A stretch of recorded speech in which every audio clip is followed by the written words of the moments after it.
હું જ્યારે આજે સવારે મારા રૂટિન પ્રક્રિયા મુજબ કોર્પોરેશનની કચેરીમાં આવ્યો ત્યારે મેં ટ્રાફિક પોલીસના અધિકારીશ્રીઓને મેં જોયા. એટલે મારા દ્વારા મેં એમ કીધું કે શું કરો છો, તો કે હેલ્મેટ ડ્રાઈવ કરી છે. એઝ પર નો રૂલ્સ ક્યારેય કોઈ કર્મચારી હોય, કોઈ પણ ચેકિંગ જે છે હેલ્મેટનું ચેકિંગ હોય તો એ રોડ ઉપર કરી શકે.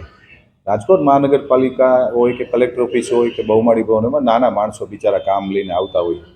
હવે કોર્પોરેશનમાં એ જ્યારે કામ લઈને આવતા હોય, જરૂરિયાતમંદ લોકો આવતા, અમ તેમ થાય કોઈ આંટો મારવા આવતા નથી. હવે એ લઈને આવતા હોય, સ્વાભાવિક છે ક્યારેક હેલ્મેટ ભૂલી ગયા હોય. એટલે મેં અધિકારીશ્રીઓને અહીંયા કીધું, મેં કીધું ભાઈ આવી રીતનું તમે ના કરો, એવું લાગે તો સર્કલ ઉપર ઉભા રહ્યો. હું જરૂરથી મેં એવું કહું છું કે હેલ્મેટ ડ્રાઈવ થવી જોઈએ, પણ સર્કલ ઉપર કરો ને. પ્રિમાઇસીસમાં કચેરીમાં આવીને કરવાનો કોઈ મતલબ નથી. બિચારા થેલી હોય ને એના લેડીઝ હોય તો એના બે છોકરાઓ લઈને આવ્યા હોય. હવે એના કામ માટે આવ્યા છે, એક એક કલાક સુધી અહીંયા ખોરવાઈ રહી, એને દંડ આપવામાં આવે. આ બધી તકલીફો પડે છે ભાઈ પ્રજાને.